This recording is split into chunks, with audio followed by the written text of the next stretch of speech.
The following podcast is recommended for mature audiences only.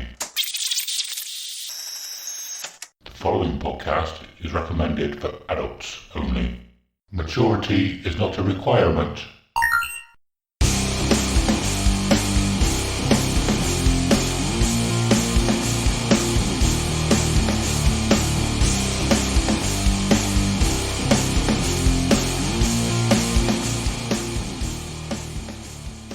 Hello and welcome to episode 41 of Dear Download, a podcast where we get to share our most intimate and treasured memories of Download Festival. We'll talk about each year, the bands we saw, the bands we missed, and everything else noteworthy that happened across the weekend. Also, we'll touch upon any news, other festivals, and the music industry past, present and future. This episode, we are talking all about Slipknot. This is going to be our third episode of a total of 3 talking about the headliners. And so we're on to Slipknot. I am Adam, and as always, I'm here with Simon. Hello, and good day to you, sir. Hello. I am looking forward to this one. Before we go into the episode, we should probably ask. I mean, it's a bit weird, this one. We put an episode out of sync out, so it's not been 2 weeks since we last spoke. It's only been well, just about a week now, isn't it? So it feels so odd to be doing it so quickly. But I could get used to putting them out once a week, but I don't think I could physically do it. I don't have time, but it felt nice. Yeah, it does feel good, actually. I mean, we could do it, we could do it like this. There'll be some stretches where we do it, and then some stretches where we just do normally, and sometimes, occasionally, we go a little bit longer, which is fine. But yeah, it's been nice. It has been really, really nice. Loads and loads of new people join the Discord. If you're not in there and you're listening, come and join. It's been a lot of fun. We've got a lot of chat in there. Some really cool, some really cool sort of suggestions and possibilities, the things that might happen at this download. So yeah. I love, genuinely, I say it again. We said it at the end of the show last time, but we'll say it at the top of the show. Our Discord is awesome. If you're listening to the show, you should come and join the Discord. We are literally chatting to each other every single day in it. Like, there's always people talking about stuff, sharing pictures, memes. We've got gaming, literally anything you can think of, pretty much. And if you want to suggest a channel that everyone wants to get involved in, we'll just add another one to it. It's just getting bigger and bigger. And like I said last time, like certain other Facebook groups of a festival that you may be going to in 3 months, you can say what you want, self-promote yourself or whatever, and you won't get told off for it. So, just come and hang out because it's fun. Yeah, definitely. And I did wonder if there's been a higher influx of people joining after the last episode. I did wonder if it's because I said that I put out a competition to win free beer. And then people were like, oh, let's get in this Discord. Didn't know free beer was involved. Sadly, I won that one, and I've got to buy myself some beer. But I do want to do another one. But I don't know what to do it about. I do want to put another sort of competition or something like that and say, like, take a guess. Whoever gets closest gets beer. But I don't know what to do it on. But anyway, yeah. So how are you, and how's your last week been? It's been good. It's been nice. I had a nice weekend, and then a nice little chat to you on the Sunday. Then we released that. It was good. Fine. Awesome. Fine. Cool. Nothing really new has happened with me in that time. Nothing much at all. Been listening to a lot of Slipknot. Nice. Yeah, that's and I think I might have been a bit too harsh on them previously. So we got that coming up. Okay, I'm looking forward to that.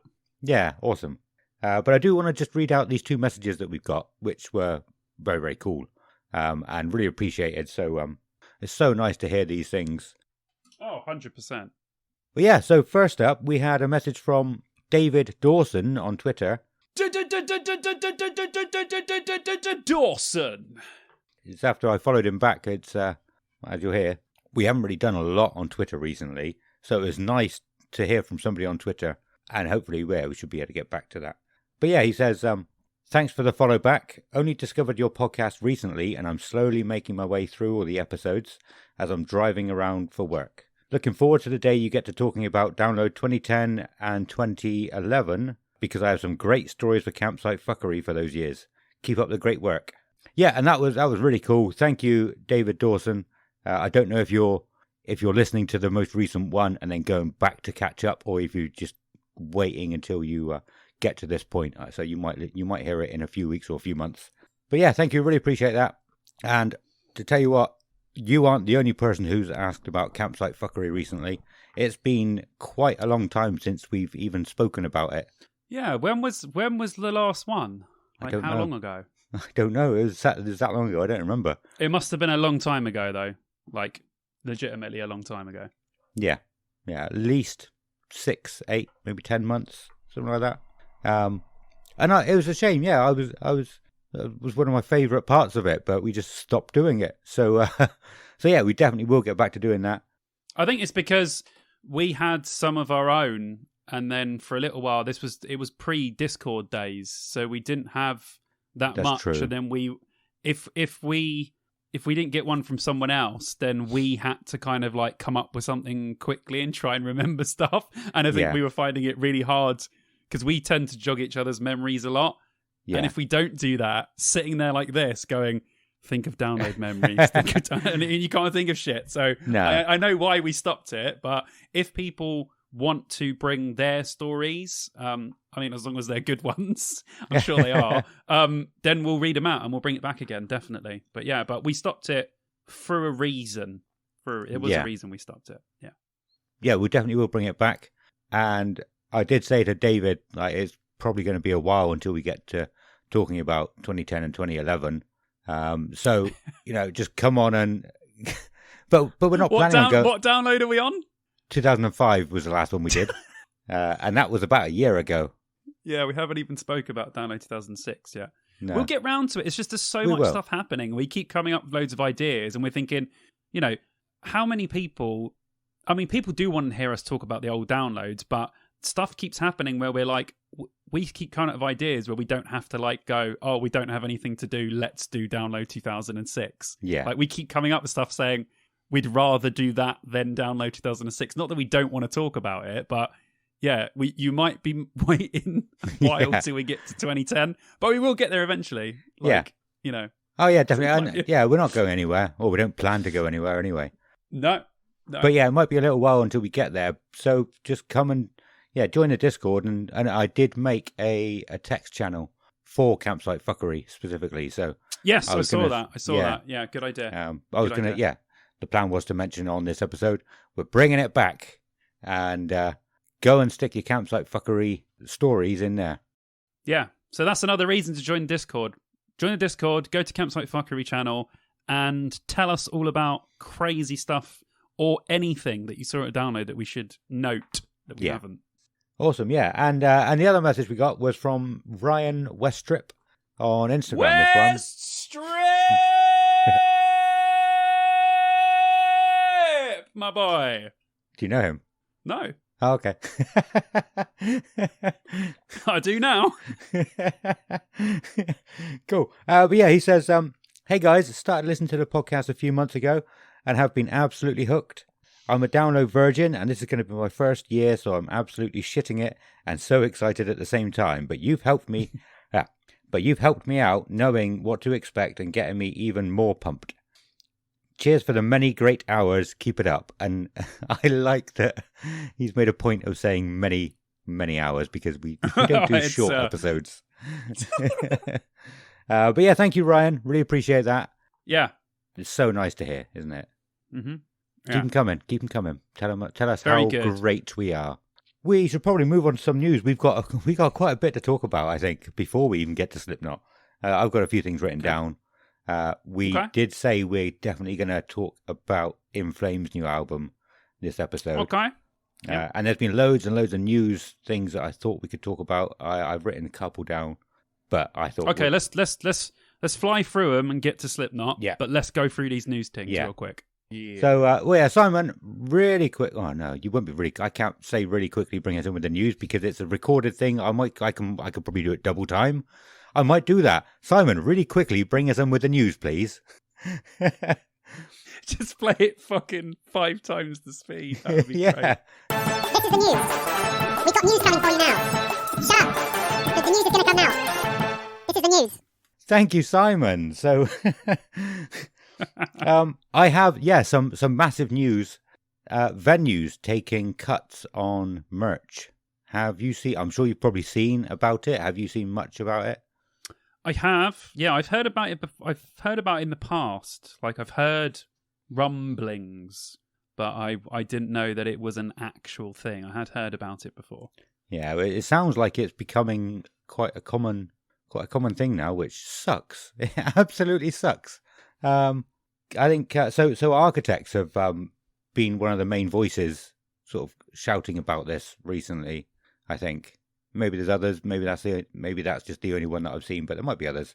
But I think it was a tour in Australia. I think they're over in Australia at the moment or something, and they're basically saying they shouldn't be able to take a cut of the merch because bands don't get a cut of the bar.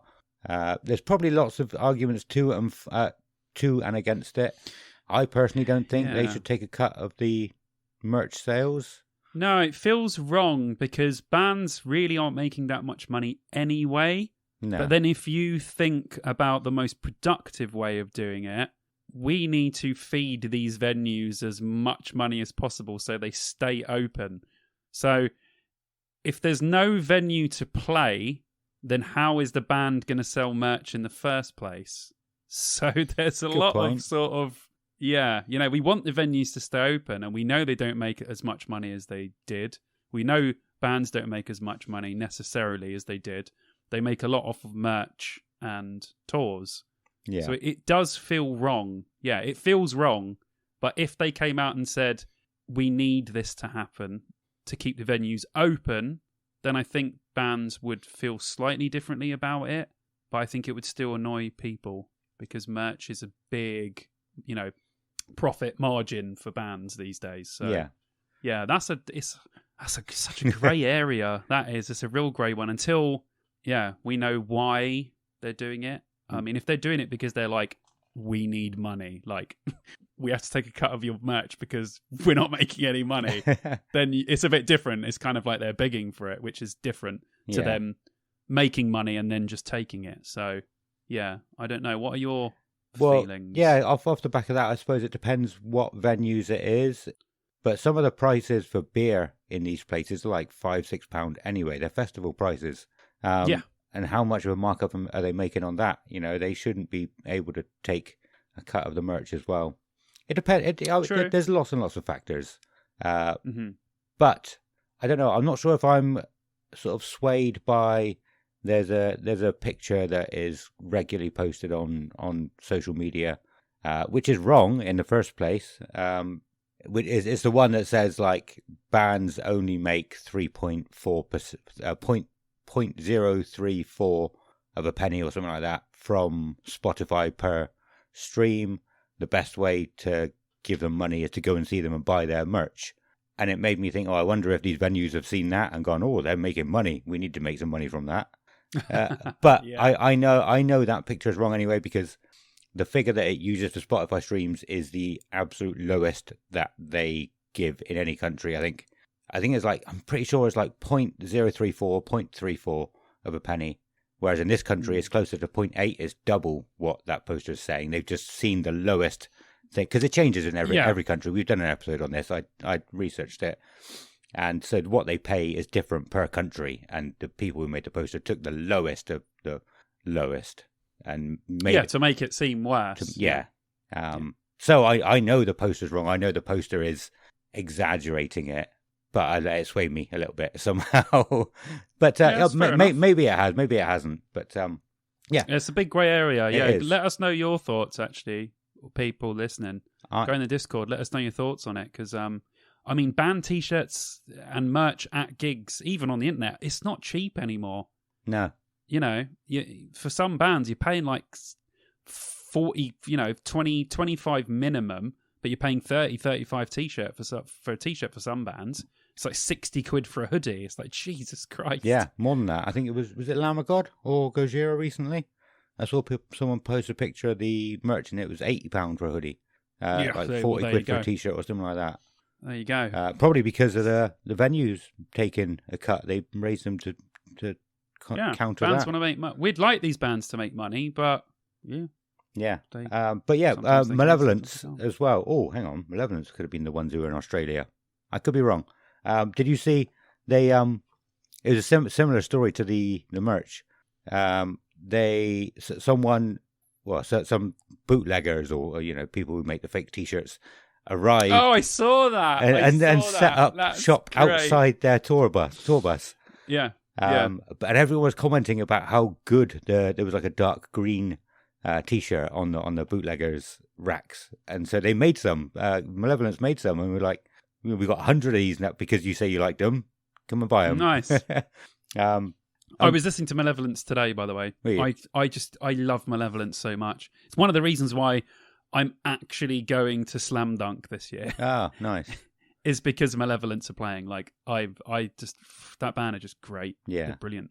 Someone asked Malevolence how much the venue were taking as a cut from their merch on that gig, and they said 40%, which is insane.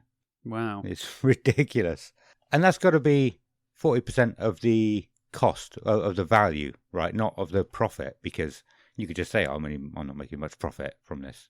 Oh, I get you. Yeah, yeah. So I guess they're saying we want 40% of how much the t-shirts cost. So the bands can't be making that much after that 40%. Yeah, don't become a musician to make money, because unless you make it super big, Yeah. you're going to be a very poor person. I have wondered. I'm not sure if I've said on here before. I have wondered. Like, I'm not sure I have. You obviously have the people at the top who are making loads and loads of money. People at the bottom making no money. There's got to be bands in between somewhere that makes about the same as we do. Yeah, definitely. Like £10 an And hour or whatever. there'll be bands that you think are like massive and are making loads of money. There'll be popular bands, Yeah. but they'll be making, someone who makes like, say, £30,000 a year Yeah. from everything, say merch, gigs and all Yeah. that. You'll get bands on that, Yeah. but they'll be working their fucking asses off for it. Yeah. It True. won't just be sitting around making albums. They'll be trying as well. Yeah. Like a lot of musicians. The 2020 was the big one.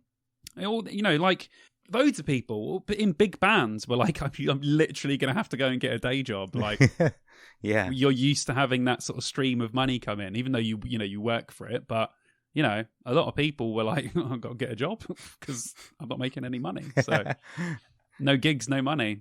Yeah. Weird. Just imagine Corey Taylor was just came in the office and was a postman No, for a few months. they're in the Yeah. they're in the above medium. Yeah. But I was wondering, One. like, what level I of would say. band would that be to be making about the same as we do? I was curious. I'd say, like bands that you think are making a lot of money aren't making that much money. I would say, a Machine Head, for instance. Yeah. You probably think that Rob Flynn's got money coming out of his arsehole. I bet he doesn't. Yeah. Certainly doesn't anymore, anyway. No. Those bands that made it big back in the day made a shed load of money then. So they've got nice houses and they invested it and they've made money that way. But if you start now, you're never, unless you're, Bring Me the Horizon, you're never going to make the money that those, what were big bands then and medium-sized bands now make, because it's almost impossible unless you make it huge, because the revenues and the way the music industry works is so different. So Yeah. You're I never agree. gonna- We you're could never gonna go do on it. about that. I think I've thought about that briefly. I mean, I always try and say I'm no professional in this. I haven't sat down and hours and hours of research. But I think, at that sort of time, early 2000s, the record labels were manipulating it. They're manipulating everything and working out how to make hundreds of millions from each album. But it just can't be done anymore. Well, also you've got to think that if metal now was as big as it was then people would be making as much money. But metal isn't as big as it was in the late 90s, early 2000s. No, that's I mean, true.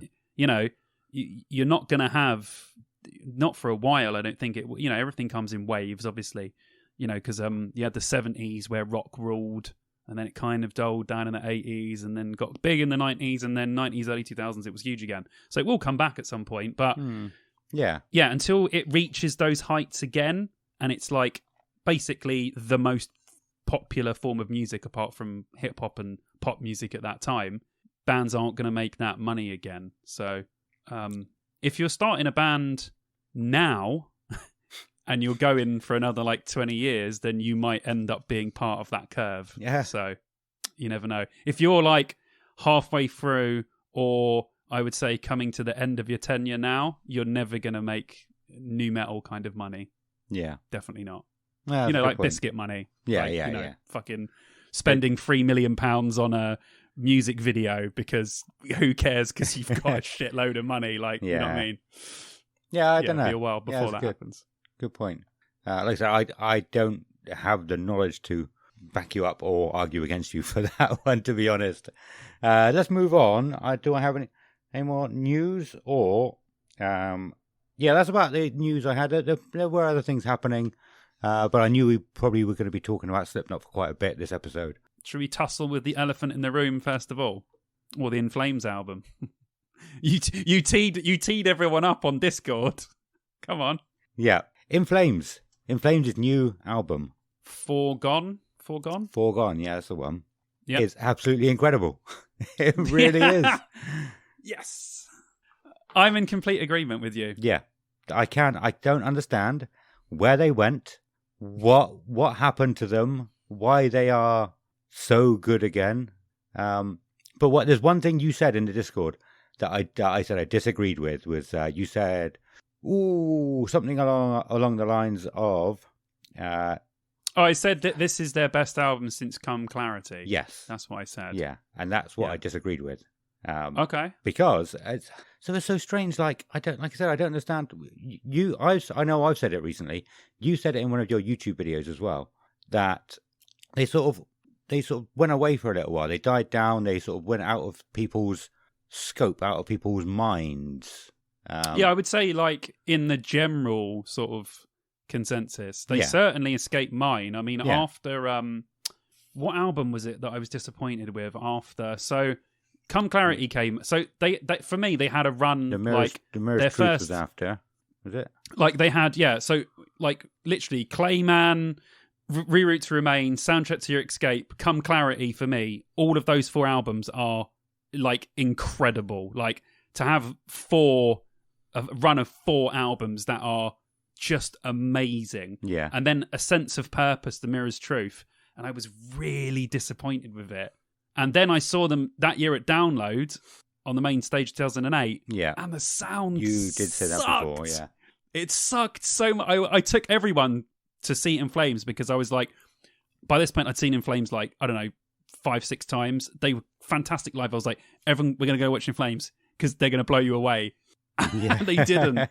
They really didn't. And that combined with that album not being good really just threw me off of In Flames. And that's why I delved in and out afterwards. Like Sounds of Fading Playground had some good tracks on it. It was okay. Siren Charms I barely even listened to. Battles never listened to. I've listened to since, but I'm saying at the time. Yeah. Either Mask, yeah, I listened to a couple, like I Am Above and that sort of shit. But you know, I delved in and out, but I never listened to albums. I never sort of rekindled my love for In Flames until they released the Meet Your Maker single from this, and I was literally like, "Oh, okay, this sounds like the early 2000s In Flames that I remember." Not that bands don't progress, because there's a lot of different stuff in it, but it's just that's why in my mind they went out. Now I know that you like some of the albums, so yeah. So I went back. I did actually listen to a few of their other albums, and going back and looking at Soundtrack to Your Escape, I completely forgot that album existed. But looking at their songs on it, like The Quiet Place, it's such a good song. The Touch of Red, incredible! Touch of Red's yeah, great song. I need to go Great back song. and listen to it again. I was trying to concentrate on the stuff that I hadn't listened to properly before or at all. But yeah, like you said, Come Clarity came out. Take This Life, first single from it. Oh my god, That song still, it's because it just like, I remember putting the album on and then, boom, go.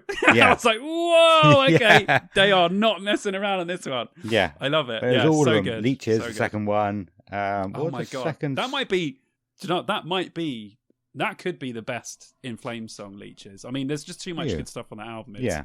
It's ridiculous. It's ridiculous.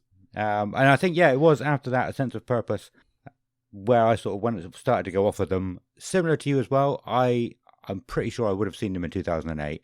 I have a feeling I saw them before that on the main stage on the old layout.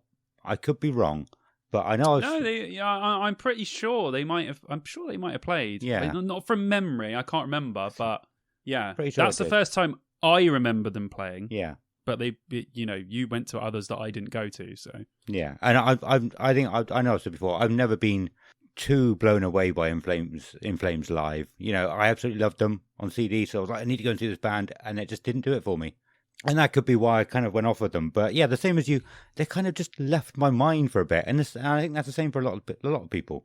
I was talking to a friend in work about the new album a couple of days after it came out, and he said that he went back and listened to the previous album because he knew he'd listened to it, but couldn't really remember it. So he was like, "Yeah, I'm going to go listen to it." And he said that the new one definitely is an improvement on that. And I went back to listen to it, and I was listening to it, and at least the first 6 songs I knew, even though I'd never listened to the album as an album. They have come on over the last few years, random times on my Spotify. I probably didn't even know they were In Flames at the time, or didn't really pay too much attention. But I'd heard them a lot, I think, and so I recognised them. Like, oh, this is a good song. Oh, this is a good song. So I think that album, I love it. yeah, it's incredible. Like I know most of that album without ever listening to the album. And I've gone back and listened to it again since we said we were going to talk about Foregone. And I think Either Mask is better than Foregone. I don't know, because I've listened to Foregone again since, and I'm like, oh no, I forgot how good this one is. So they're both incredible albums. Like I said, I think this, From Either Mask is a new era of In Flames. Yeah. And I'm looking forward to what's coming. I'm looking forward to seeing if they're good live now. Yeah, I'm gonna give Either. There's a few good singles they released from Either Mask, but I'll go back and give the rest of the album a bit more time because I feel like it deserves it. Yeah, I went back to listen to Battles. Battles sounded okay. I could get into it. Siren Charms, I can understand. I couldn't really get into that one, or Sounds of a Playground before that. So yeah, I think maybe they just, I don't know, they weren't hitting the same buttons they were before. But yes, it's I know Kev and Jem have talked about it for their podcast. I haven't listened to it yet, so now that we've spoken about it, I want to go and listen to what they have to say about it.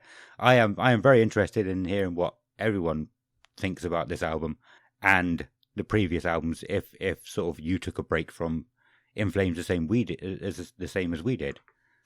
I feel like as well, like they have had an injection because they've got a new guitarist. Yeah. For this album. So, Chris Broderick played for Megadeth for quite a long time. Okay. And then he played with another band, which I'm not familiar with. I just feel like this album has sort of more energy, and I feel like it feels like, even though it sounds a lot like old In Flames, it feels fresh. Yeah. Like when it's this album, I put it in the car and I'm like, it feels like I'm listening to a new band. Like I'm listening to In Flames for the first time. So I think that having someone else join, and I think, every band, some bands come in waves, and I think that's what that is with this band. They dip in and out, but I feel like this one is just I just can't get enough of this album. It's so good. Like, and now I was already looking forward to seeing them support Killswitch at Bloodstock, but now, wow, I'm super excited to see In Flames, like, big time. Yeah. So it's pumped me up, this album, like, massively. Awesome. Well, I know I've said it before. I'm not sure if it put me off a little bit, but listen to State of Slow Decay and then go and listen to At the Gates. What is it called? It come to me. Because I know I've said before on the podcast that there was a cover of At the Gates on the EP that they released. The EPs they were putting out. But it's not a cover. It just sounds so much like Bullet. Oh, what was it? Bullet something. I'm going to have to search it. Sorry. It's all right. Go for it, mate. Blinded by Fear. Yeah. I can't. Oh, that's a great song. Yeah. Go and listen to those two songs together. Well, I think, yeah, just so the general consensus is me and Adam both like the new In Flames album very much. If you haven't heard it, go and check it out. This might even be a good place to start with In Flames if you haven't listened to In Flames before. Yeah. So, yeah, go and check it out. I think you'll dig it if you like metal. Awesome. Yeah, I think that's all I had. There was two things I was going to say.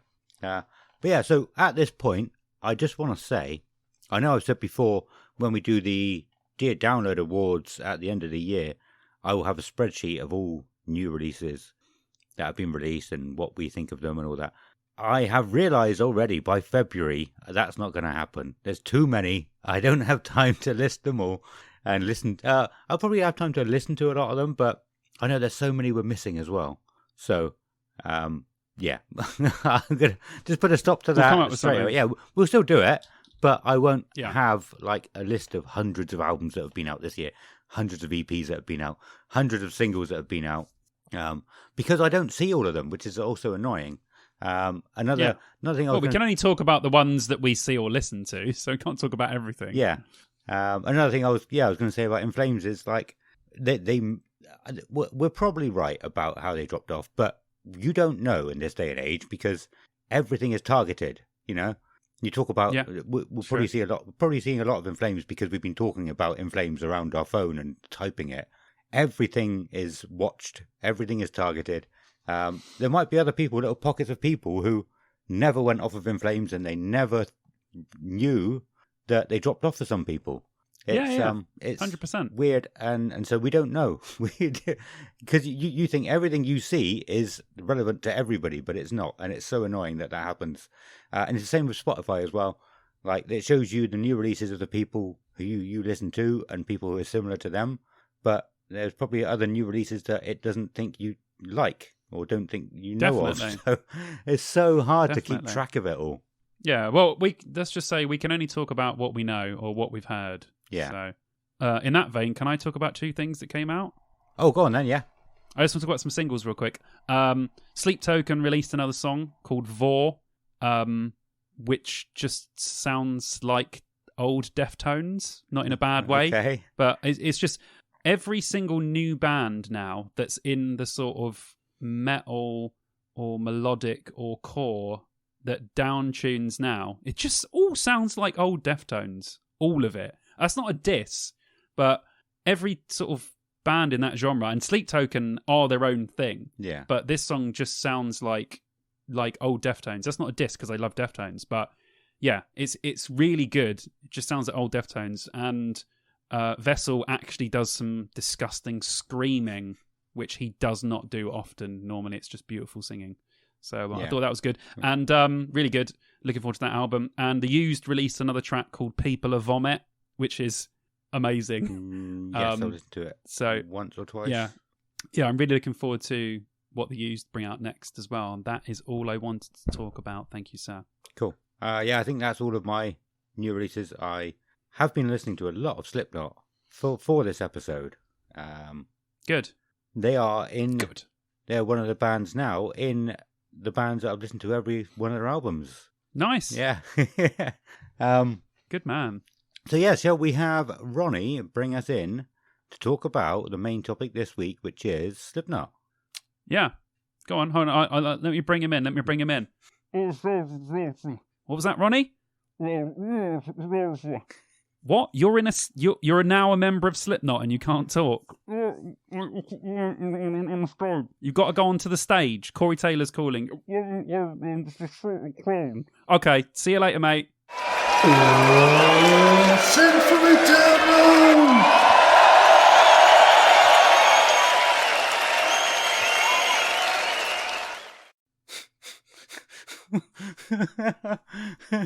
Thank you, Ronnie. Slipknot, who are headlining the Sunday night of Download Festival 2023. Yes. I keep forgetting about them. I think I said, I'm not sure if I said last episode, but like we talk about what Metallica are going to do. What are they going to do? We don't know. How good are Bring Me the Horizon going to be? Because there's something new. Slipknot, I just forget about them. It's like that. I shouldn't forget about them, but it's true though. Yeah, it's true. Like The headliners are so good for this, and we talk about the Metallica 2 Days thing so much, and we talk about Bring Me because it's such a sort of big sort of thing that's happening. And I know Slipknot have played Download a lot, yes. So they kind of not get forgotten, but we always talk about them last when we talk about Download this year. Yeah. And, there's never been a Slipknot gig that I haven't enjoyed. So I am looking forward to it. Of course I am. When I'm there in the moment, I'm always going to be, excited to see Slipknot. But they're just not the most exciting thing at this festival this year. But they're always exciting live. I don't want to say they're not exciting, but, they didn't play Download that long ago. Yeah. Download, wise, because it was 2019, which is a long time ago, but technically it's only one Download ago, proper one, if you don't count the pilot. Yeah. So it feels like they played recently, but they actually haven't played in ages. No. So it's a bit of a weird one with Slipknot, and they do play. I mean, they love Download. Corey Taylor loves Download Festival. I mean, we'll get into it, but for a festival to play your first ever headline show, this festival means something to Slipknot, which is why they always want to play it. We'll come to that, but yeah. So, but at the moment, they are a bit of an afterthought when it comes to this. Well, just because the other two are bringing something different, something unique, or maybe not unique, but something new. And Slipknot haven't announced anything new other than just doing a usual set with new music. They might do something incredible. We don't know, but we'll have to see. That's the thing, I guess. Slipknot are so entertaining and incredible. They don't have to do anything but be Slipknot. That's true. So, that is very true. They don't have to sort of go out of their way to be anything because they're sort of interesting anyway. And we said that, yes, Bring Me the Horizon will bring a lot of people. Yes, Metallica will bring a lot of people. And so will Slipknot because they always sell tickets and people always want to see them. So they are a huge part of this year. So let's talk about them, shall we? Well, you said you don't need... Well, you can talk about them for days anyway. So let's... they've got, 7 studio albums? Have they? 8 studio albums. One we'll talk about first that Slipknot. All right, go. Slipknot don't want as part of their. Slipknot don't want their very first album in 1997. Make, Kill. I can't even say it. Feed, Kill, Repeat. They don't want it part of their canon. Yeah, canon. But I'm sorry. It was funny the first time you said canon. Yeah, because it's a Slipknot album. So we can. We can start there if you want. We can start right at the beginning. Let's do it. Sod it. Let's do it. What is there anything you want to, or shall I start on it and you jump in, or? Well, I'll say straight away, I haven't listened to this. Well, I've only ever listened to half of it, and that was back in 2003. So you can start. Okay, so for those who don't know what Make, Feed, Kill, Repeat is, it's the album before Slipknot, so before the self-titled. A lot of people don't know about it. A lot of people haven't heard it because Slipknot are probably embarrassed by it and they don't want to have it part of the canon. Also, it doesn't feature Corey Taylor. It features their first singer, Andres Kolsny. I don't know. Something. Did not know weird. That. Yeah, so there's no... he didn't join the band till, I think, just after this album. Okay. In 1998. So, yeah. Cool. There's no Corey, and a few of the other people that would become eventually Slipknot are missing. But the people that started the band are Joey, Paul Gray, and Sean Clown are the people that actually started the band. Yeah. And then everyone else joined sort of afterwards. So okay. It's a very weird album. Yeah, go on. Sorry. Was there only five of them when it was Make, Feed, Kill, Repeat? There were 6 of them. So they had another guy on guitar. They had 2 different guitarists for this. Right, cool. So, yeah, it was a very different band. Yeah. But they had some of the original songs. So some of the songs... So Slipknot, the song that's called Slipknot, is actually Sick. Right. From the first album. Okay. Then they've got Only One, which I believe ended up on the first album. Yeah. And Tattered and Torn, which ended on the first one. And then weirdly, they've got Gently on there, which actually ended up going on Iowa later on.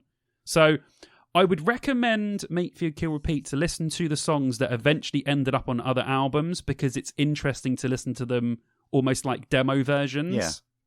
But like I said to you earlier, if you're going to listen to one song from this album, right, and you will not be expecting what direction this song goes, listen to the song Do Nothing Bitch Slap, right? It's one of the weirdest things you will ever hear. And then even weirder when you think about its members of Slipknot as Slipknot playing it. Right.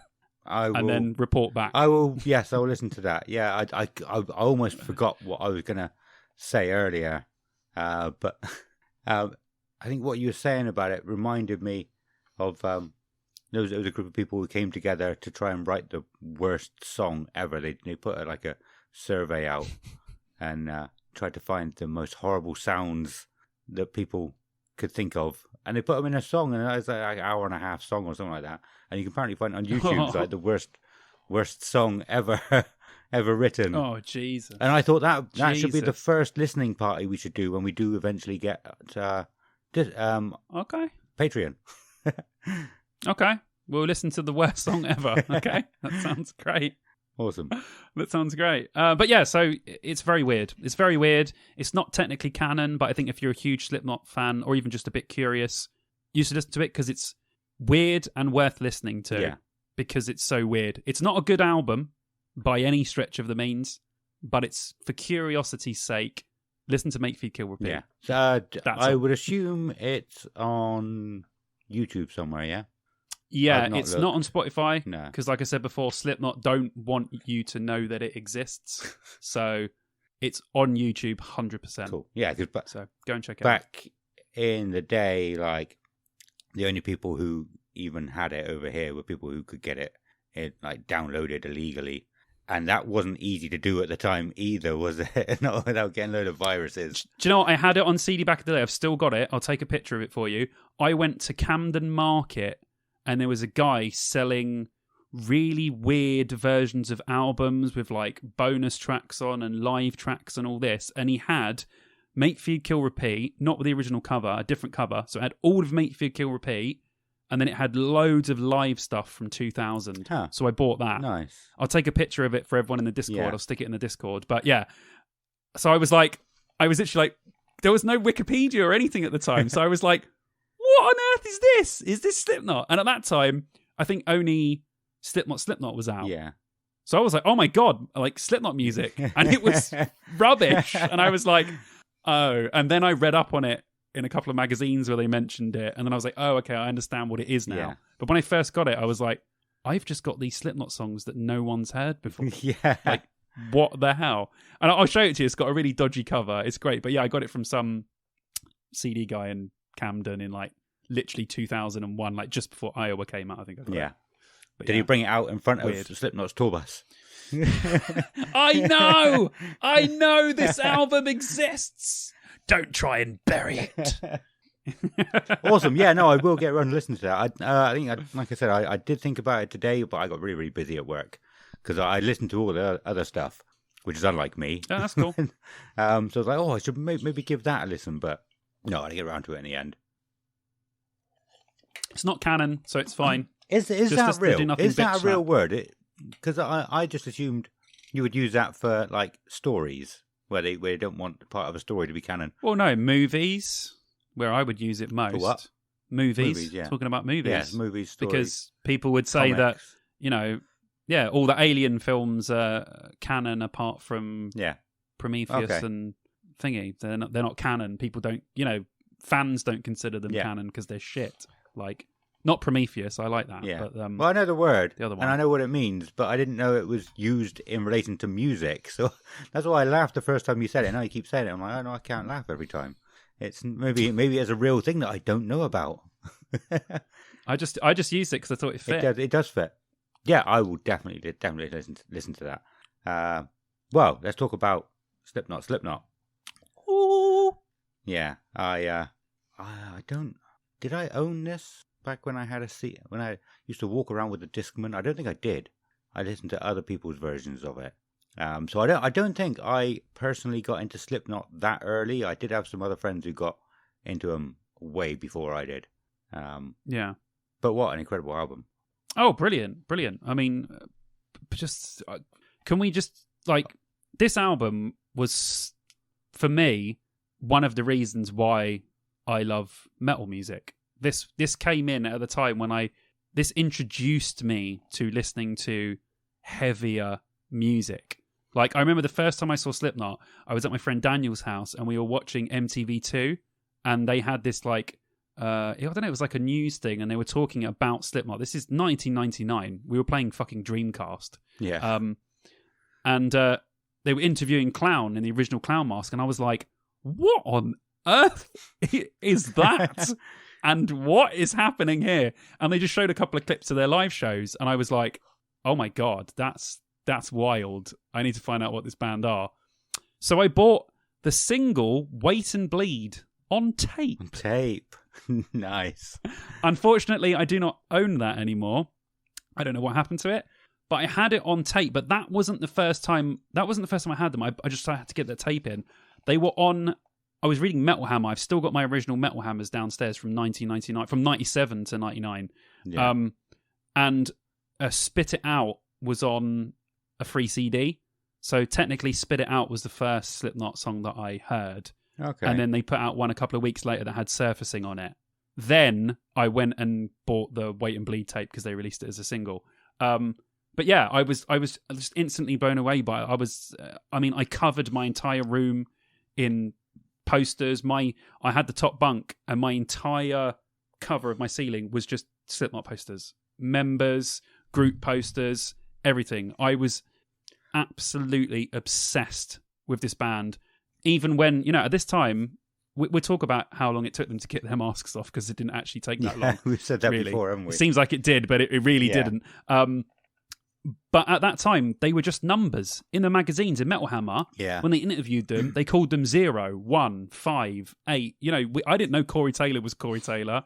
I didn't know Clown. I didn't know any of their names. They were just numbers. Yeah. So it was so intriguing to be like, this band are calling themselves fucking numbers. Yeah. And they wear masks, and they wear boiler suits, and they jump around on stage, and they beat the shit out of each other, and they just literally don't care about anything. Plus, they're fucking great as well. Like, the music's amazing. Like, all of those things coming together, I think that's what captured everyone. And they came at the perfect time. Like, just as new metal was about to reach its peak in, like, 2001, Slipknot came with Slipknot in 99. Like, perfect timing. If they'd have come around in 2003, they never would have been as big. No, I agree it was with just that. a perfect. And they got on the Ozfest tour in 2000, right as everything was just reaching its peak. Yeah. And I think that gave them so much exposure, especially in the US, with Ozzy taking them with them, that they just blew up after that, and they haven't looked back a day since. No. But yeah, like, right place, right time, right album, fucking crazy motherfuckers, like, crazy. It was great. It was great. Sorry, anyway. Yeah. Let's talk about the album. Yeah, it's just amazing. Yeah. It's literally start to finish. Like, it is an incredible... Joey's... not only the drum sound, the drumming on this album is... The fills are unbelievable. Like, actually, for a drummer listening to this album, they must be like, what on earth is happening? Like, it's crazy. It is absolutely mental. Like, it's just perfect. This is the album, I think. Like, I was great as well, but I think that this album's drum sound, fills, and everything, just from a drum perspective, I can't help but hear the drums as such a front instrument when listening to this album. Yeah. I can't really comment. I know I've said before, I struggle to listen to drums, even when I'm really trying to listen to them. I struggle. And I didn't get around to listening to this one or Iowa recently because I listened to them hundreds of times. But they've got the 10th anniversary one on. Hang on, no, I did listen to this one a little bit. And so yeah, I want to say actually here really quickly, like, for some of these, well, for most of these albums, I bought some new headphones. I could not get it to sound very good or very prominent for some of the albums. Like, I don't know why. I was messing around with the EQ on the headphones app. I was messing around with the EQ on Spotify, messing around with all the settings. But I found that it was just very dull, very muddy. Corey's voice didn't cut through very well. And I went back to listen to the 10th anniversary one to see if it was my earphones or the albums. And I found it was the same on this one as well, on Slipknot. So I don't know if, I still don't know if it was the albums or my earphones. But, yeah, I think this is for 99, it's a great sounding album. Yeah. But yeah, so for this one, it was raw. It just felt so raw, didn't it? Like his vocals, the guitar. Yeah, definitely. I don't really know how else to describe it apart from that. No, dude, Raw's right. Like, yeah. Corey's voice on this is so fresh. You can just hear it. Yeah. You can just hear how fresh and like excited and how experimental he's being as well. I mean, I'd say out of all of them, this is the one where he experiments the most because he was trying to find his sort of vocal sound. He found it more in Iowa and then found the diamond version of it on Subliminal Verses. Yeah. But yeah, they were still messing around. You know, he was like doing little rapping bits, little screaming bits, little half singing bits, little nice vocal bits. You know, on this whole album, there's not that many clean Corey vocals, and what you've come to expect from Slipknot now is harsh vocals and then an amazingly clean, catchy chorus. Yeah. That's not the songs on this album at all. You get it, but you get it in very little small doses throughout the songs. You know, you don't have the sort of almost Slipknot ballads, I would call them, that you have that you'd expect from them now. Yeah. I think that's why I like this album so much. Like you said, it feels so raw. Yeah. It feels like the beginning of a band. It feels like the beginning of a band. Like, you know, it feels like the beginning, which is a great place to come in, I think. Like, yeah. if I was to recommend anyone to start off a Slipknot album, I'd say just go and start with the first one. Straight to the beginning. Yeah. Like, that's where you should start because it's fucking awesome. So, yeah, I agree. It's raw. It's energetic. You can tell they're all up for it. They want to get going. The songs are great. The singles were brilliant. Videos were great. We could praise this all day. We'll have to move on because we could sit here and we could do a whole episode just about this album. Yeah. So, but yeah, for me, I feel like they took all the bass out of it. Yes, it's not a bass. I get you. Yeah, it's mid-heavy, this album. It is. The guitars are boosted a lot. The bass is, you know, they were doing it specifically for a reason, you know, to try and get those to cut through because a lot of songs have been played on the radio and blah, blah, all that sort of stuff. But I mean, you know, Ross Robinson, who produced it, produced all of the great bands at the time, you know, like especially, you know, I would say that this album and Korn's first album, so Korn, Slipknot, both produced by Ross Robinson, are very similar albums where they're fantastic. They're raw. They're the rawest form of the bands that you ever got. Yeah. So if I was to recommend anyone to listen to Korn, go listen to the first album. Slipknot, go listen to the first album. I don't know if I ever have listened to Korn's first album. If you like this, you'll like Korn. Yeah. Cool. You will. You'll just like it. It's like this. You can just tell it's a band right at the beginning. Yeah. Raw as hell. Going for it. Awesome. Should we move on to IR? Yes. Yeah. Sorry. That's all right. So you said that, and I brought us back. Mate. And I'll say it. You could bring us back. I'm going off. Iowa again. What an album! I remember. I've said on the podcast before, but I want to say it again. I remember when I got this album. My parents took us to Minehead. I was sat in the back seat of the car. There was a Woolworths there. I got my parents to buy it for me from Woolworths in Minehead, and I got it back to the car. Nice. Opened my Discman. Took out my Westlife CD to put Slipknot Iowa in. Yeah, and I probably listened to it all the way home. Oh my god, what an album! Just what an album! What a mind blast it is! I mean, that intro with just screaming, like what a place to start. I think the best thing about this album is they went right. How can we do the first album? And they said, I know what we'll do. We'll do that, but this time we'll just up everything to 10. Yeah. You know, we'll have ridiculous screaming. We'll have him calling people shit. We'll have two guitarists playing two completely different riffs at the exact same time. We'll have Joey doing the most ridiculous blast beats ever. Like, this album, even compared to metal now, is just stupid how ridiculous it is and how ridiculously good it is as well. Like, it's just it's ridiculous. Like, if you take a song like Disaster Piece, you're just like, what's happening now? how did they make this? What was this band practice like? Like, it's unbelievable. It really is. It's a great statement for metal, and I know this is seen as one of the most popular, Slipknot albums, and I can see why.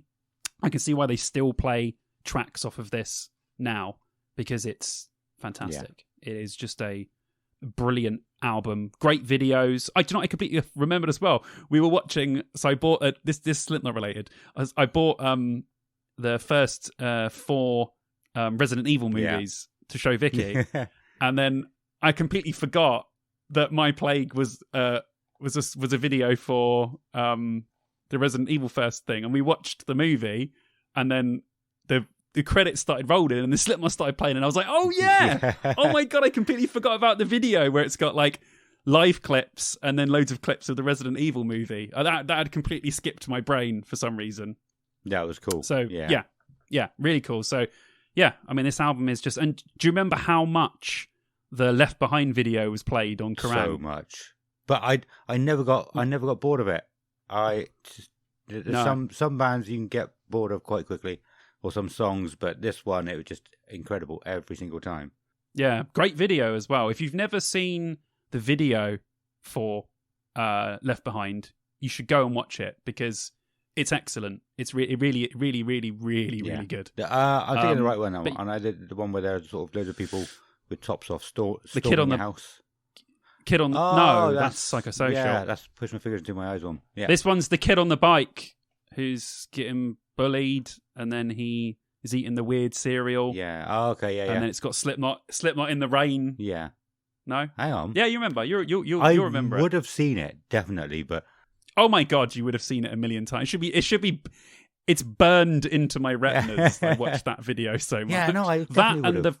That and the By the Way Red Hot Chili Peppers song that they never stopped playing. That video where he's in the car trying to get out of the car. That and that one are it was Can't Stop a lot. Burned. Was it Can't Stop where they got that weird? Yeah, Can't Stop. Artist who was like just and like going in the 2 tubes and stuff. That's what that's the Chili Peppers one I remember the most. Yeah. We're just going to go off on one again. Let's get back to Slipknot. No, I can picture Left Behind video. On. Yeah, I can, but I can't remember a lot of it at the moment. Well, watch it again. I'm sure it will come like flooding back. But again, everyone loved this album. Critics love this album. Fans love this album. Magazines, bloody everyone loved this album. Yeah. So it was great. It really was it's a fantastic album. Go back to it if you haven't. And I love when they play anything off this live. Anything. I think last time they played loads, actually. I think they might have even played Everything Ends and Disaster Piece last time. Because I remember them playing it, and I was like, are they playing this? This album, they only play a few off of now. So when you hear more than just, My Plague, they never play My Plague. Yeah. I don't think I've ever heard Slipknot play My Plague apart from this tour. I need to get back on that website and have a look, because I haven't paid attention to what they play for a long time, to be fair. Yeah.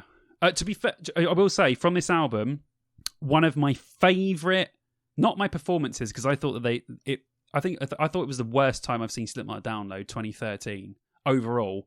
I just think because the crowd were a bit dead for it. Yeah. But one of the best songs I've ever played was in that set. They played Gently. It's on YouTube in full HD. They played Gently live. Yeah. And they had the snow falling. I was getting goosebumps. I'm getting goosebumps thinking about it now, because that was one of my favourite songs growing up. And when I was like, they're wearing the white suits, they're going to play Gently, and then he's standing there singing, and they have like the lights coming down, and then all of the snow's falling. I'm getting goosebumps now thinking about it.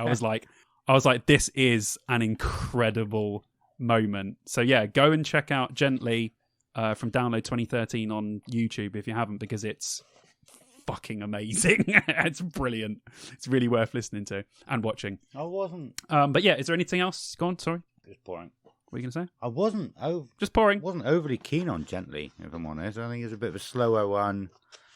Same with Bone Church recently. I'm not really that. It's one that builds up, man, and when it gets to the end, it's fucking goes for it, man. Nah, not for me. Anyway. Dickhead. You like doing that at the moment, don't you? I love it. Cool. But yeah, very good. Amazing. What an album. Yeah, same. Oh my god, same album. What an album. Just everything about it. Apart from Gently. No, not apart from Gently. Just listening to it as an album, it's obviously part of it. I didn't. Yeah, whatever. Volume 3, Subliminal Verses. So again, on this one, I have said it before. I'll say it again just in case of new people. I didn't think I liked this album for a long time. And then we talked about it a few times. And I was like, I think I like this album. There's more on this album than I realise I know. Yeah. Duality is the one I was thinking of a minute ago with the video, with the people. Oh, that was it. Duality, not Psychosocial. Yeah, Duality. Yeah. And I was like, I like this album, I think. I think there was more slower songs on this. What is it? Vermilion? Yeah, Vermilion, part 1 and part 2. And they released Vermilion as a single, didn't they? Which is a slower song, and I was just like, this isn't what I like about Slipknot. This is where I started to go off of them for a little while, or for a long while, until recently, actually, until this last few days, if I'm honest. So big things are coming up. I'm going to talk about. So I didn't really pay any attention to Slipknot very much since. But this is 2004. This album, fuck me. So almost 20 years. Shit. Wow. Okay. That's crazy. Yeah. Well, I would say this is one of my favorite Slipknot albums. I like every Slipknot album, again, to varying degrees, but this album is amazing. And yeah, a lot of people didn't like it as much as Iowa because I like Slipknot are doing what we've talked about before. They said, well, we don't want to do that anymore. Yeah. We want to do this now. And a lot of people didn't like that. So I can understand why it threw some people off of Slipknot, like yourself. But personally, me, I thought, okay, I'm on board. I'm on board with legitimately whatever you want to do. You want to make a dance album, I'm on board with it. So as soon as I heard this album, I mean, I was blown away by this album. I was like, wow, to go from Iowa to this, it's just like, yeah, it has loads of heavy songs on it as well. But, you know, his vocals by this point had started to get from really good to incredible. Like, you know, Vermilion for me is definitely one of the best Slipknot songs, without a doubt. Obviously, Duality became a massive hit, like huge, probably bigger than any of Slipknot's other past songs. Duality blew past all of them. It just became super popular. Everyone knew it. And it was great. Same with Before I Forget. I think that's the single as well that started to change some people's minds on, I'm not sure about this new Slipknot, but then they had Before I Forget and they thought, actually, it's different, but it's still really, really good. That's another good video as well. But yeah, I was blown away by this. I remember listening to it at the time and just thinking, well, that's amazing. And I used to, at this point, I was working in CEX, Computer Exchange, in Watford, and we just had this album on repeat in the store, just constantly going. This and a couple of other albums that were big at the time, but this one was definitely just over and over again. Played. Yeah. I have very fond memories of this. And also, another change, this was the first time they properly changed all of their masks. Okay. Like Corey changed his and everyone, because before, for Slipknot and Iowa were different masks slightly, but they were sort of variations of the ones that were on Slipknot. Yeah. Where on this album, a lot of people changed the overall designs of their mask. Most notably, Corey's obviously went from the dreadlocks to, you know, the one that was more pushed to his face with the little with the eyes cut out. Yeah. So I just think in every way it was a big turning point for Slipknot generally. And yeah, I think it's an unbelievable album. I'm sure other people will agree with me, but I'm glad that you thought you didn't like it, but as it turns out, you actually quite like this album. Yeah, I mean, it's not as bad as I thought. I actually think Pulse of the Maggots was the first single that he brought out from it. I think that song gets overlooked. Oh, okay. I could be that's wrong. a good song. There's not very often that I know something that you don't. You sounded surprised when you heard that. But I think it was. I think they did bring that. That was the first one out, and it was out like months before the album was out. It was out a long time. I could be wrong. Yeah, I think. Well, I had it on a. Yeah, they didn't release it as an official single, but it was on Kerrang and Metal Hammer CDs. Oh, okay. Like Oh, they maybe like that's what they it was gave then. it to everyone early, Right. but it wasn't a single. Oh, okay. Never had a video or anything. But I get, yeah, you're right. Well done. Oh, yes. You're a good man. Memories. I do remember some things, but yeah. Some things come flooding back. Yeah, before I forget. But did you see them on this? No. Because obviously, well, they played Download 2005 on this album. Yeah. Good question. Did you watch them at Download 2005? I'm sure I would have, but I don't remember ever That seeing was them yeah. when they weren't headlining. But I'm like going off of the previous albums. I definitely would have watched them. I don't remember. Don't remember Yeah. it very much though. Well, at all. I don't remember it at all. if I'm honest, I'd have to go back. Yeah, and look I at mean, some videos and see. Yeah, if it I have very vivid memories of them playing that Download 2000 because my first download 2005. Yeah. And obviously I was super buzzed about the new album, but I remember watching Slipknot. I can literally picture it in my head now, standing there with the stage there, because it was the first time I'd ever seen them at a festival. So I was like, "Oh, okay, crazy." And I remember that they used to do this thing live where when they used to play Vermilion, they'd take their masks off, but they'd all have their faces painted black. Huh. And some of them would be wearing like black masks of their own face, Yeah. and then some of them would just have their faces painted, and they would play Vermilion, and it's already a really weird song, Yeah. but that would make it like super weird. I've never heard that. I've never known. Yeah. I'm pretty sure there's footage of that online, from the Download one, I think, actually. Yeah.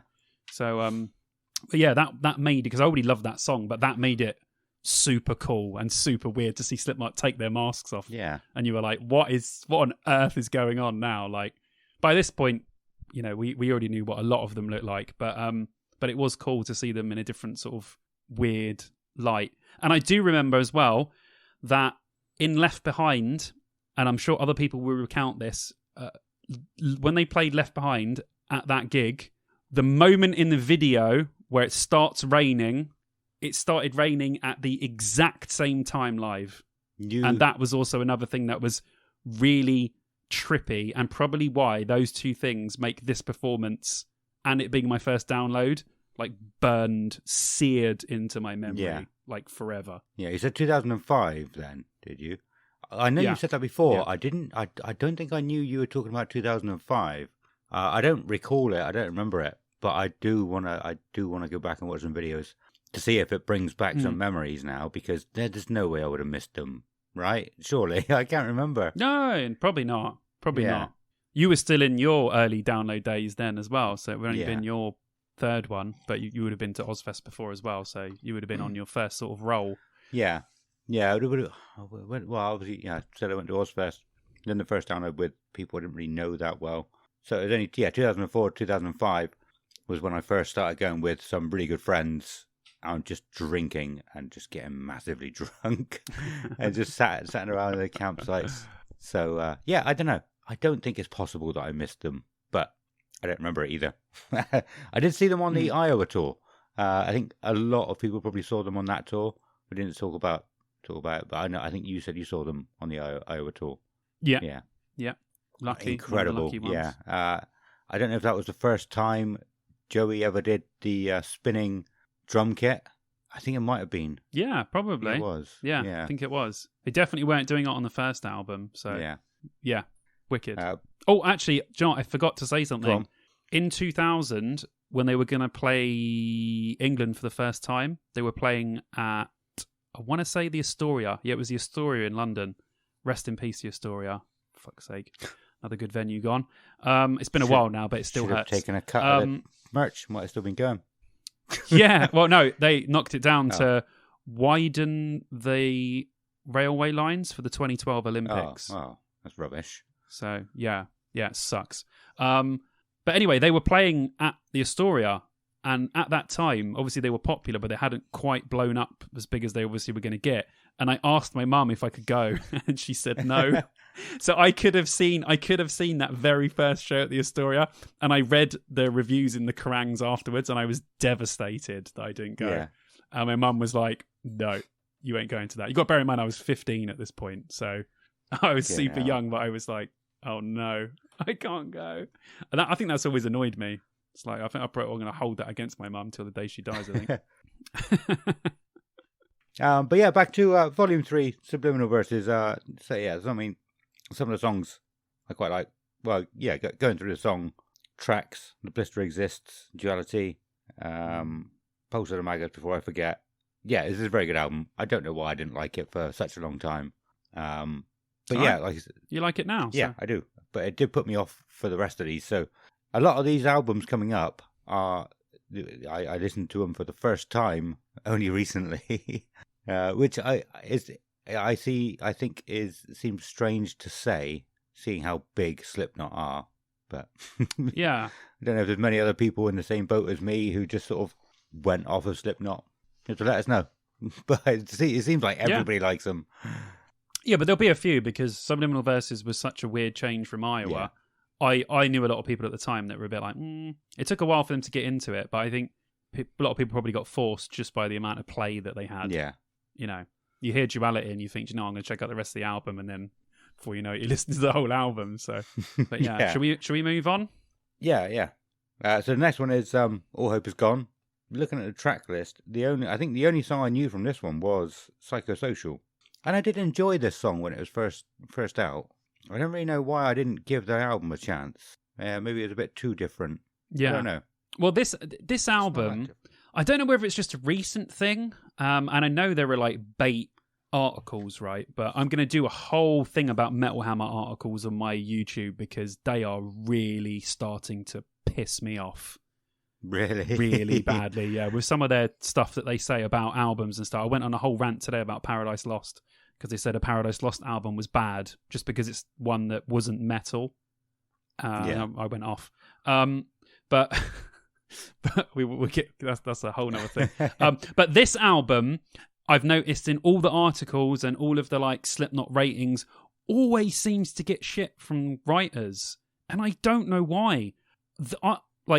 I love this album. I think this album is excellent. It's, it's not probably as polished, I would say, as other Slipknot albums, but it's got some absolutely killer tracks on it. I mean, Sulfur, incredible. Psychosocial, incredible. Dead Memories, probably one of the most underrated Slipknot songs. Snuff, incredible. Like, there's so many great songs. And then to top it all off, on the special edition, they released Till We Die, which is like a slow, weird song that wasn't supposed to be on the album, but they put it on anyway. It's probably one of the best Slipknot songs. It's strange and weird, and a lot like the new stuff is. This was like a sort of window into what they were going to be 10 years later. I think this album's awesome, and I think it gets too much shit from writers and columnists who always seem to knock it for some reason. But one thing you got to remember as well, this is the last original lineup album because not long after this, Paul Gray died. And then obviously since then we have no longer had the original lineup Slipknot. So yeah, I think for the original lineup album, last one, I think this is a killer album to go out on for all of them. Obviously super sad that Paul died, and obviously from then Slipknot sort of changed. But I love this album. I think it's great. I will defend this album till the cows come home, literally. I think it's great. But a lot of people, I guess, don't think so, or writers don't seem to think so. So yeah, I don't know what else you have to say about it. That's interesting because I'm sure a lot of the same writers would have praised it in 2008 when it first came out. I'm sure there's never been a time where everyone is slating a Slipknot album. Everyone's probably... It's like you said, that it's what's popular at the time. Slipknot have released an album. It's always going to be popular. So all the journalists and everything will be jumping on it, pushing what's popular. But now they're going back and going, it wasn't very good. Yeah, I mean, it's all in context because there are more Slipknot albums to compare it to. So I get that. But I just see the same magazines just dumping on this album. And it just annoys me because they're making it out like it's a bad album when it's definitely not a bad album. So yeah, I'd like to know what other people think, if there are people out there as well that really like this album, because I do. I might be alone on that. But another thing we should bring... Go on, sorry. Well, I think one of the things for me for this album was, I'm pretty sure it was Sulphur. It's quite a softer song, but I felt like Corey's vocals in it sounded exactly the same as one of Stone Sour's songs from the first album. Okay. Not just vocal wise, like sounding like it, but like even the melody of the vocal melody sounded like it was a Stone Sour album. And again, I know I've said it before. I've grown up a little bit since. I think that's Snuff you're getting it mixed up with. Sulphur's a heavy one. I think Snuff is the slow one. That's the one that you mean. I get that. Yeah, totally. Yeah. I'm with you. It's a very Stone Sour type song on a Slipknot album. Totally with you on that. Yeah, and so yeah, just going back to what I have said on the podcast before. Well, I was saying like Slipknot and Stone Sour should have stayed separate. You know, it's going to be hard to do. Slipknot should have stayed heavy. Stone Sour stay lighter or something. Like, because I really liked Stone Sour. The first album I absolutely loved. I listened to it over and over and over again. It's like it's the soundtrack to a game I was playing at the time. I can't remember, one of the not Dragon Age ones, but yeah, it was an RPG, and I listened to it over and over again. So if I hear anything from that first album, it reminds me of the game, and I'm sure that something similar has happened to other people. Yeah. But yeah, so I loved that album. I loved Stone Sour at the time. I loved Slipknot, but because I don't want to make excuses for myself and say because I was young, but it was a long time ago, and I do feel like it was quite an immature thing to do and say at the time. But yeah, at the time I was like, that's not my Slipknot. Slipknot and Stone Sour should stay separate, and that could be a reason why I went off with both of them as well. Yeah, because I never listened to a single Stone Sour album after that. That's fair enough. Yeah, Stone Sour made some good stuff as well, but I'm definitely more of a Slipknot man than a Stone Sour man. But Stone Sour definitely have their place. They got some good tracks as well. What I was going to say about this album is also this album is seminal for me as well, because the year after, Slipknot played their first ever festival headline set, which was the legendary Download 2009, which was all of the original band for the last time and playing stuff off of this album. Like, they played Dead Memories, and I don't think they've ever played that since. And that was one of my favourite songs watching them live. Obviously, again, the whole 2009 set is on YouTube. Go and watch it. That is legitimately one of the best gigs I've ever seen in my life. That will always be in my top 5 gigs. Like, Slipknot headlining Download 2009 was just almost unmatchable. Like, how happy they were, how happy the fans were, just everything was perfect. Also, it's my favourite Download of all time. Just to, tip the cap to it. But yeah, it's just what a gig. I'm not sure I've ever been that excited for a show before, ever. I was excited and I didn't even know it as well at the time. Like, we were stood quite far away from the stage, and we were just casual chatting, waiting for them to come on. But as soon as they came on, it was like something took over me, and I was just going mental. There's something about that set. Yeah, I don't know what it was. It's like what they say about like emotional plays, not a dry eye in the house. There was not a devil horn. Everyone had everyone was just going. The vibe. That's what it was. It was like it's like a feeling. It's like you could feel a storm coming. Like, I had butterflies. I was literally like, we're witnessing something special right here. Like, this is something special. And like, when you watch it, and Corey halfway through saying to the people, and he's saying, he said before he was getting proper emotional because people had told them they could never headline festivals, and they're there with 100 or 70,000 people, whatever the hell it was then. But yeah, like, you could feel how emotional they all were about it, and how much of a big deal it was to them to finally get to sort of the the tippy top of the mountain. So I think it was excellent. And as we found out in other podcasts, that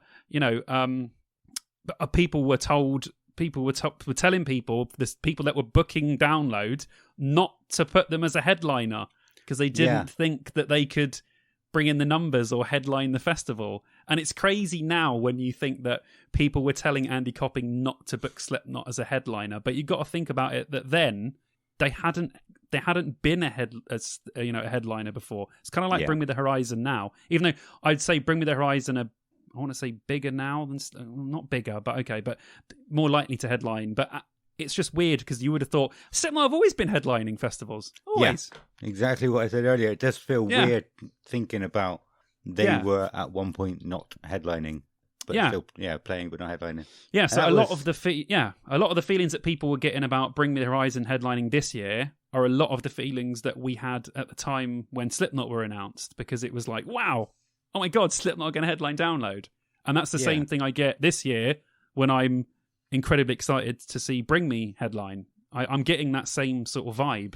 So, I mean, I just can't say enough good things about that performance. And how much I enjoyed it. It will, forever stay with me, that weird feeling of that gig. Just, it will never leave me. It's so strange. I'll probably look for that one as well. I'll try and look for both of them, try and remember. But anyway, let's not talk any more about that, because we'll move on. Adam. Yeah. The 0.5, the grey chapter. Is that how you say it? 0.5? Just 0.5, well, 5, the grey chapter? The grey chapter? I guess it's 0.5? The grey people just call it the grey chapter. I don't think anyone doesn't say the 5 bit, but okay. Totally. I assume that was Paul Gray's number as well, yeah? He was number 5 in the band, and it was for the 5th album. Do not remember that. I do not remember. Maybe not then. The only numbers of Slipknot I remember are 0, then Corey was 8. I don't remember. But you might be right with that one. Maybe.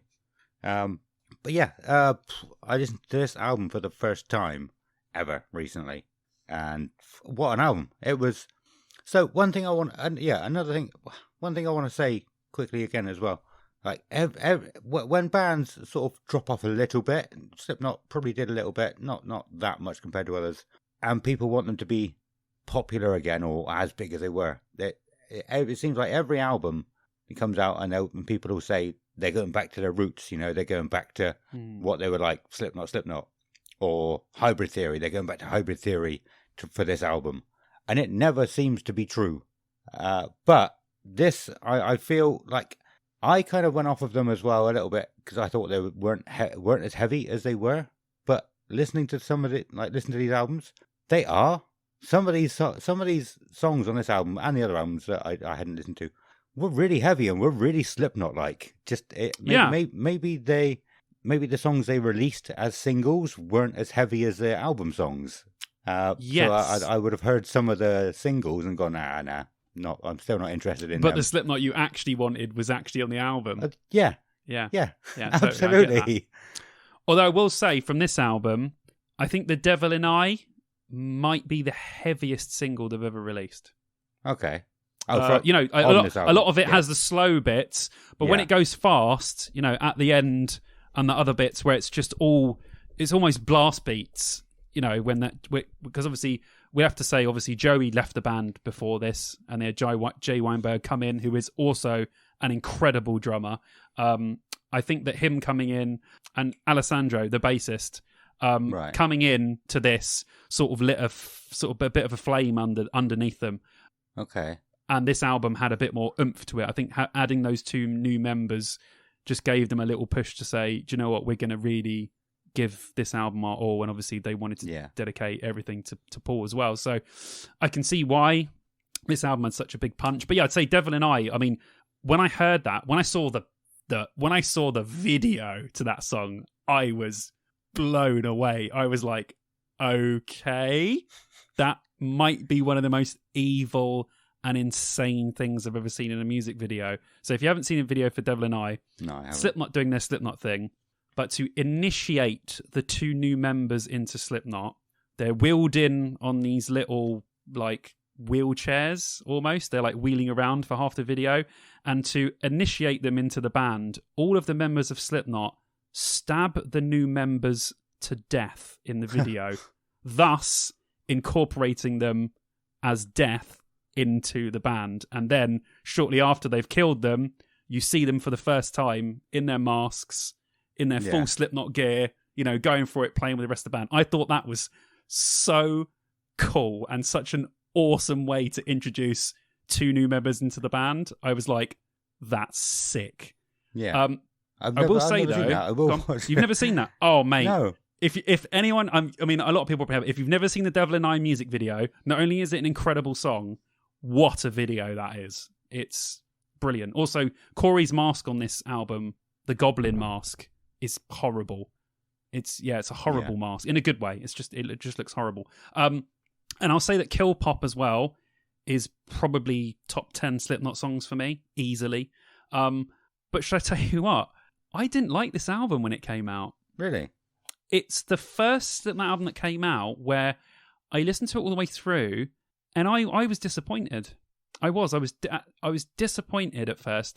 This album didn't click with me until much later. I loved the singles. I loved Custer. I loved Devil in I loved Kill Pop. But the rest of the album didn't really do it for me. But then listening back a couple of years later, I was literally like, oh, why did I not like this album? Because it's really good. Yeah. I don't know. 2015? Was this 15? 14. 14. So 2014 and 15 were two very difficult years for me. I was going through a lot of things. It was the year I moved from London to Cheltenham.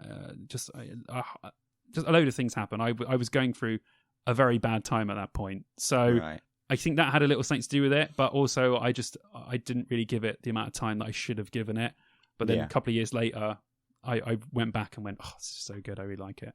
So this is the only one like that for me. All the others I've been listened to and sort of accepted as they are. This is the only one of Slipknot's that I had an afterthought of. Yeah. Probably my favourite one out of the others that I hadn't already listened to. Something we're not exactly the same on. Almost everything else, we are like twins. Go away, Adam. Other Adam. Twins. But it's a great album. It's a great album. Really, really like it. Yeah. Really love it. My two favourite songs on this are Skeptic and Nomadic. Oh, nice. Yes. Yeah. Skeptic's a great track. Yeah. Brilliant. So the first time I heard, I think I've usually got to listen to some things a few times to sort of get familiar with it. But this, as soon as the first time I heard it, it just blew me away. You're just like, what is this? I need to remember this to tell you. Nice. Fuck yeah, man. Great album. Really good. Yeah. Awesome. Listen to Grey Chapter if you haven't. It's worth it. And go check out that Devil and I video. And it's brutal. Great. Yeah. Yeah. So We Are Not Your Kind. This was the main one that I struggled to get a good sound for, I would say. Okay. I couldn't get into this one. And like I said, I'm not sure if it was my earphones or, because they weren't cheap earphones, but maybe it was my earphones. I didn't know if it was the album. So I haven't really got a lot to say about this one because I didn't like it. Well, the first thing to say is obviously another member of Slipknot left for this album. So Chris, the long nose man, and percussionist, he obviously left. He got fired. I think there was a dispute about pay or something. I can't remember what it was. So obviously they brought in what's known as the tortilla man, the weird. I didn't know that. Popcorn head fucking weirdo that they've got now doing his percussion parts. Very strange, but great. This album, I don't want to do it a disservice because I think it's got good tracks. This is my least favourite Slipknot album. Not because I think it's bad. I think you compare this to any other albums and it's good, but it's my least favourite Slipknot album overall. Not saying it's bad because I'd say this was their most critically acclaimed album since Volume 3. Everyone loved this album, which is fair enough. It's good. I think Unsainted is one of the best Slipknot songs, easily. I thought the video was brilliant. I thought it was great. I thought Neo Forte's great as well. Solway Firth's good as well. But I don't think that the other songs of this album are great Slipknot. They're good Slipknot, not great Slipknot. So for this, it's bottom of the pile for me, but I'm not taking that away from anyone saying if it's their favourite, because it's a good album, but in context of Slipknot albums, it's my least favourite one. But I will say that their performance at Download 2019, apart from the 2009 one, probably the best time I've seen Slipknot.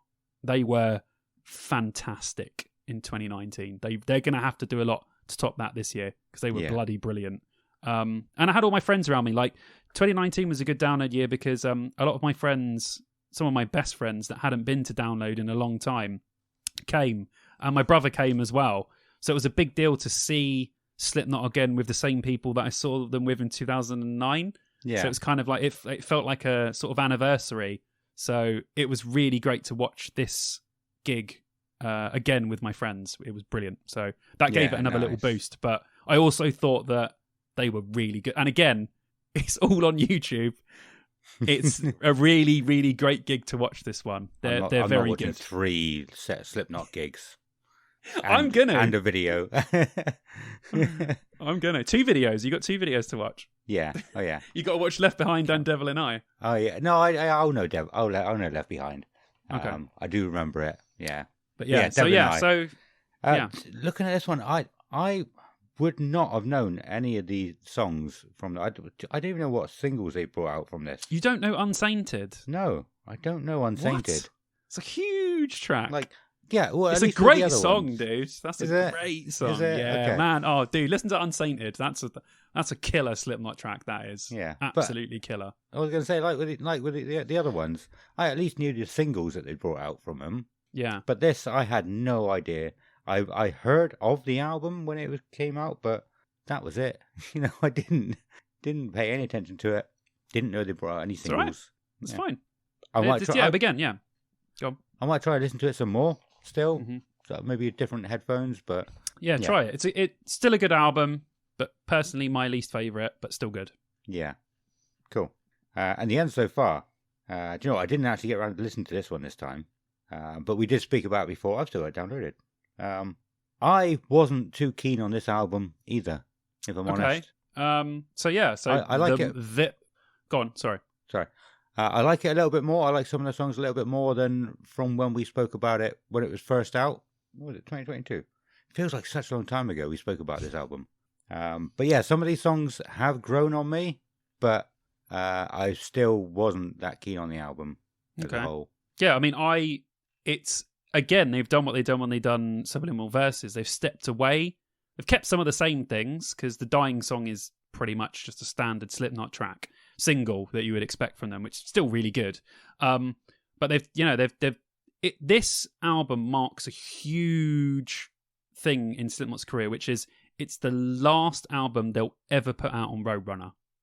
Now, all of Slipknot's albums from Slipknot have been on Roadrunner. That connection between Roadrunner Records and Slipknot has been huge. You know, it's one of the biggest sort of connections between a band and a record label out of all time, basically. So it's very much an end of an era album, and it has like I don't want to say a downer feel, but a down feel to it. Like, it says the end so far because this album feels like the end of something. It feels like the end of a movie. It feels like the end of a career. If you go in listening to this album thinking about endings, you will enjoy this album so much more because you will think, okay, it feels like an end point, and then where they're going to go now will feel like a sort of revival, like a phoenix from the ashes sort of thing. Yeah. So I love this album from that point. I think it's weird. I think Yen is easily top 10 Slipknot songs. I like Yen, yeah. I cannot wait for them to play that at download. And like we said before, I'm really interested to see what they play off this album. They'll play the Dying song, they might play the Shackleton Rag, and they'll play Yen. Yeah. But will they play anything else? Will they play one of the weird ones? Will they start with Adderall? Will they start with a song that sounds more like Elbow than Slipknot? That would be really interesting. To Vicky, do you know what Vicky calls it? Vicky goes, "Oh yeah, I really like the new Slipknot album, but don't play the Elbow song." She calls Adderall the Elbow song because it is essentially just an elbow track made by Slipknot. I can't say I know much about Elbow. Okay, so well, if you've heard Adderall by Slipknot, you've heard Elbow. Yeah, okay, yeah. Cool. That's not a diss because I Elbow are great. I just think that it was a really weird way to start the album, but I really like it. But yeah, I love this album. I think this album's excellent. But like I said, go in thinking about endings, Think of that as the end of an era album, and you will like it so much more than you did before.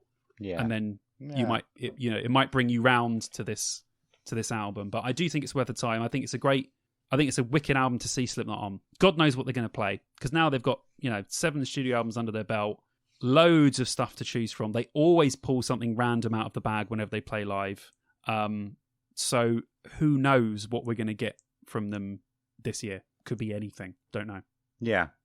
Well, it's like we were saying earlier. They don't need to bring something new and different, like Metallica and Bring Me the Horizon are doing. But I bet they will. I bet they will have something new and different. There's some songs that they've been doing for a long time, where they do certain things like spit it. No, is it spit it out? Did he jump up? Or Yeah. Yeah. For some reason, I'm thinking jump the fuck up, but that was Soulfly, wasn't it? Yeah. Yeah. Anyway, I don't actually know if they still do that, or whether they've sort of moved on from it, because they've been doing some of the same things for like 20 years now. They've done it in 2019, They did. so they've still been doing it. Yeah. Yeah, I mean, I guess it's sort of There's thing some that people go things to Slipknot shows for. They so- have to, yeah, they have to carry on doing it. I mean, they don't but have to. They could do a Slipknot set without it. But... I was just going to say, I think it's nice for the band when they've got enough things to do to move on from some things that people already love. They've got some better things.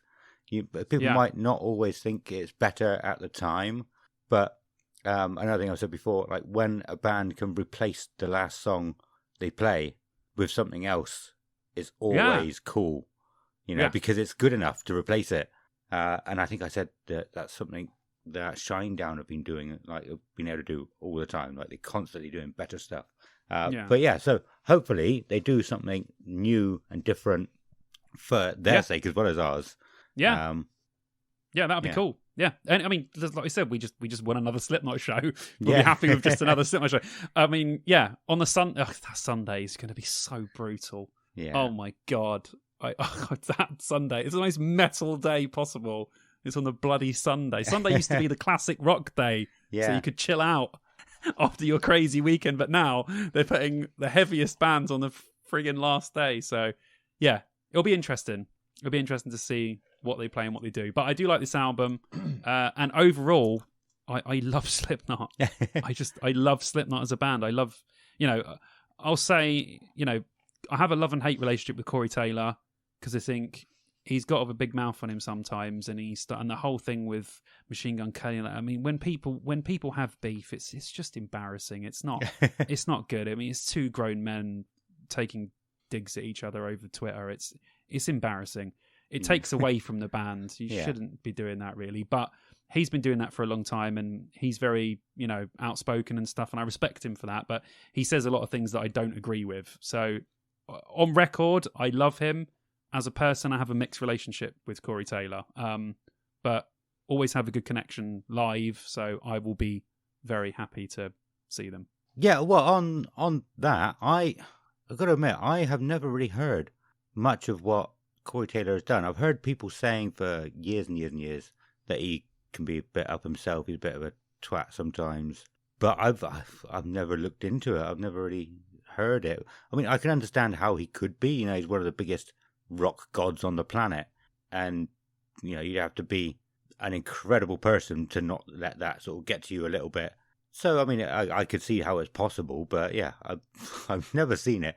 And even though I haven't really liked Slipknot over these last few years, or not, they haven't been my thing, like I've been saying, I still wouldn't sort of make that judgment based on hearsay.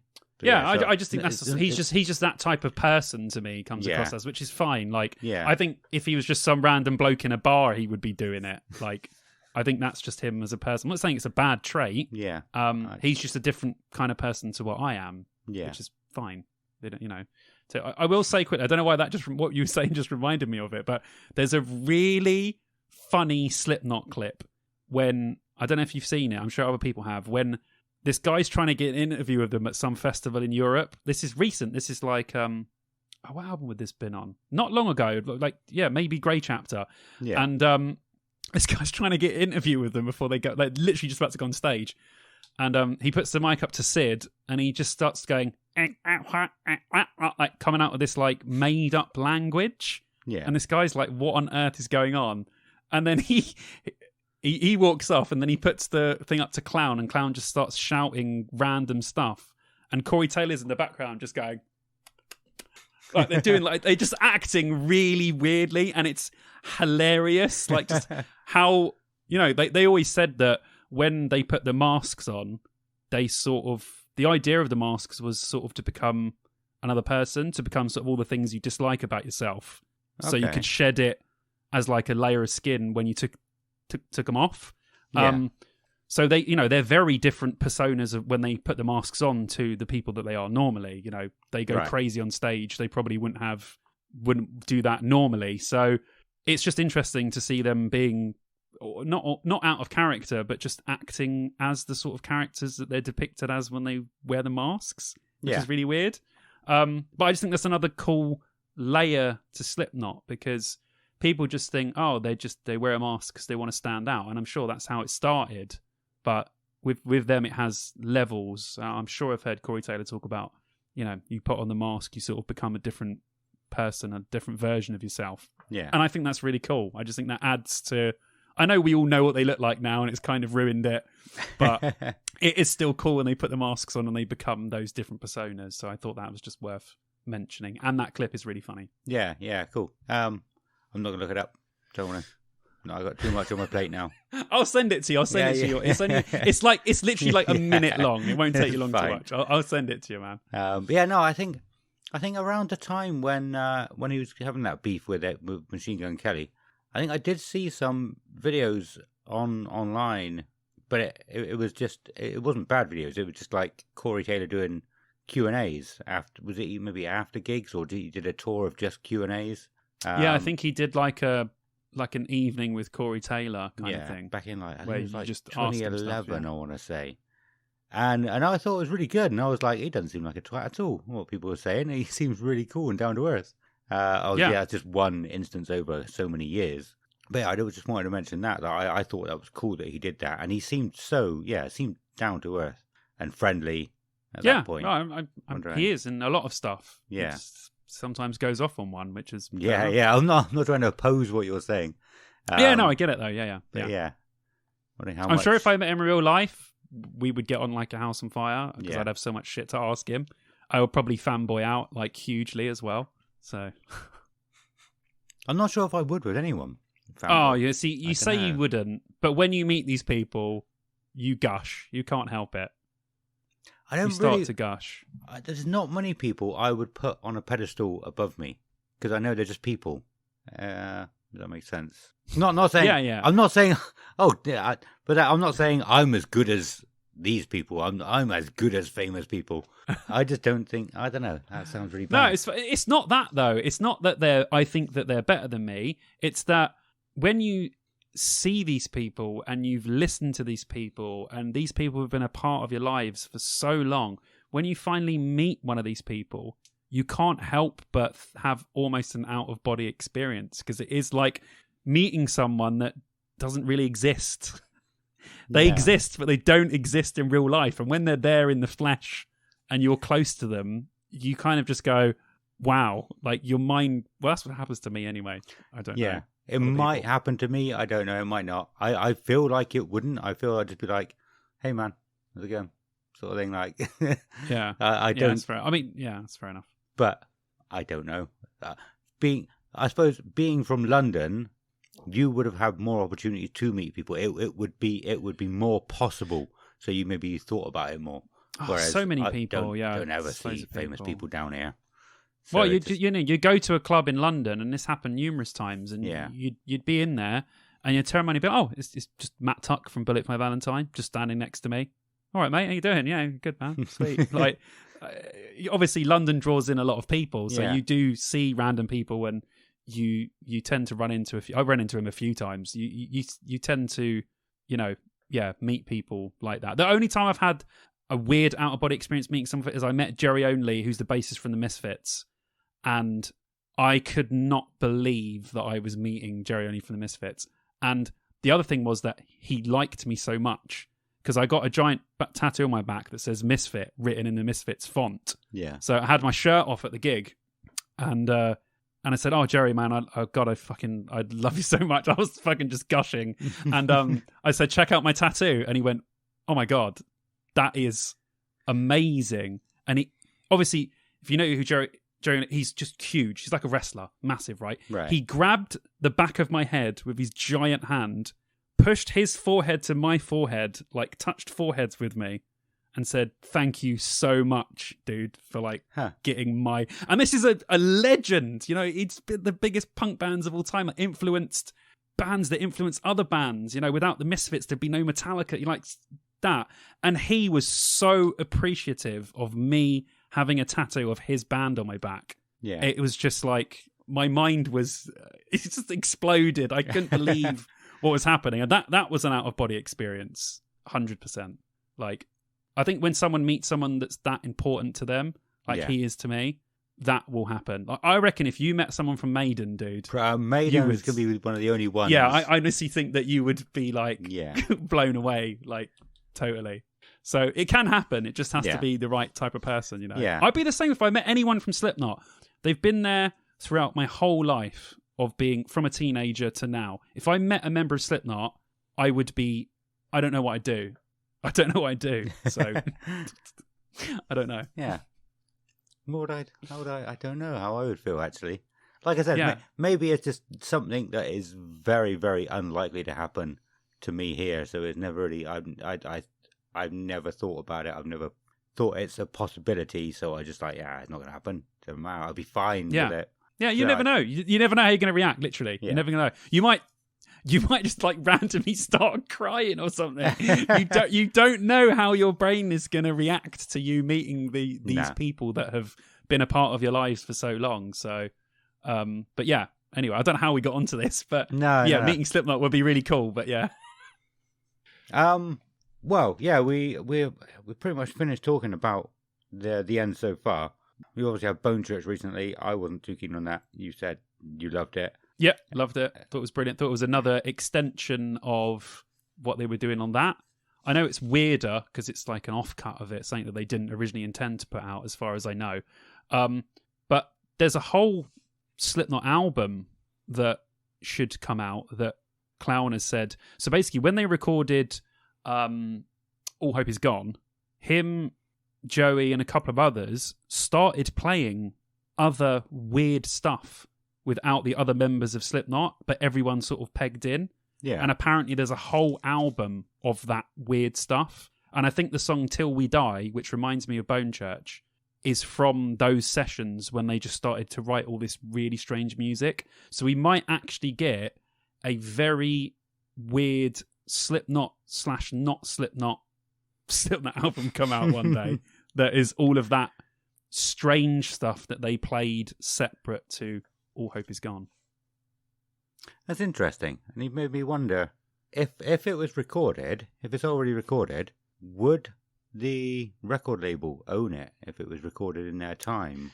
Possibly. Yeah. Yeah, and because they're breaking up from Roadrunner, and I don't think Roadrunner are very happy about it. It'll never probably see the light of day, but one day it might. But yeah, that's as much as I put into it. It's going to be in what I'm doing. In the future, I'm going to do a video about bands and unreleased albums, and that's one of them in there. So yeah, that's cool. Yeah. I'm glad we managed to get on to Slipknot Live and what they might bring, because that's not something I had written down. Obviously, that's something that's relevant to download. We're going to be seeing them in about 4 months. Oh, so God, it's going to be good. Yay! Is there anything else you wanted to say about Slipknot? Anything else you've got in your archives? I mean, there's we could go into these albums one by one, and I could do an entire episode about each album, I think. Yeah. If we both listened to it, I'm sure we could. Nice. But no, I'd just say very interesting band, great band, really good. I can understand why so many people like them and why they're still so entertaining. Huge part of music for me, getting into heavy music. And I think I will always love Slipknot. So, I'm really excited to see them this year. Buzzing. Yeah, I'm definitely also quite excited now. I know I said we keep forgetting about them, or I keep forgetting about them. That didn't mean that I didn't want to watch them or wasn't interested. But after doing this and talking with you as well, I am quite excited, and they are sort of more at the forefront of my mind as well now. So I'm hoping we'll see some good things from them. Well, yeah, so shall we leave it at that then? Because this is quite a bit longer than a lot of our most recent episodes so far now. Okay. And like you said, there's so much more we could say.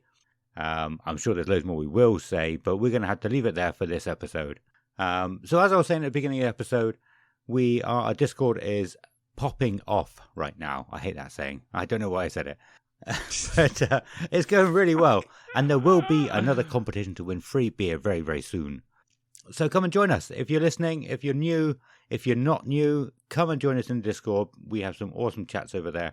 There's even been stuff going on while we've been recording, and it scared the shit out of me because I've had loud notifications. But yeah, come and join us. If you don't want to join us on there, come and join us on Facebook, Instagram, all the other social medias.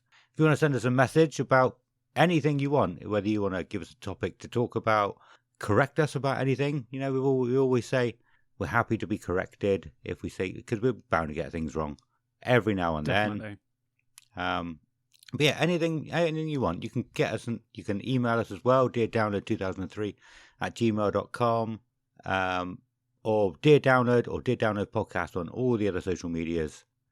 You can find a link in the description, the episode description, for everything you would need. Simon, where can people find you? You guys can find me on YouTube as Simon Bond. Obviously, I'm sure you're aware, but if you're a new listener, I do loads of stuff on YouTube as well. I got vlogs from other downloads. I'm doing a video a week now, all based around rock and metal stuff. So go and check me out on there. And if you guys want to follow me on Instagram, it's Fonzie_Simon. Awesome. Yeah, I keep saying, but I can't say it enough. Your YouTube is really, really good now. I'm really enjoying every single thing you put out, even if it's not something I'm that interested in. You still make it good. Thanks, dude. But yeah, you should go and check it out. Although I'd imagine quite a lot of people here came from your YouTube, which is awesome as well. Yeah, I hope so. Yeah, I put the link to the podcast and sort of mention it in every video. So yeah, hopefully a lot of you guys have come over from my YouTube, and hopefully other people from the from this podcast go to the YouTube as well and sort of share the love. So yeah, awesome. And yeah, like we said, so come and join us and all the other things. Come start thinking about Campsite Fuckery stories. So if you are new as well, Campsite Fuckery was a section of the show where we just wanted to get your stories about things you've seen or heard in the campsite or anywhere else. It doesn't have to be campsite. Any story about any festival you've been to. It doesn't even have to be Download. It can be the festival that begins with S that we do not speak of. Could be Reading, could be Leeds, could be Slam Dunk, whatever. Any festival that you can think of, just a funny story or something that happened to you or something crazy you saw, whatever, come over to Discord, put it in our Campsite Fuckery, and we will read it out on the show. Yeah, awesome. So for us, this episode, though, now it's going to have to be goodbye. So it's a goodbye from Simon. See you later, goodbye! And a goodbye from me. Goodbye.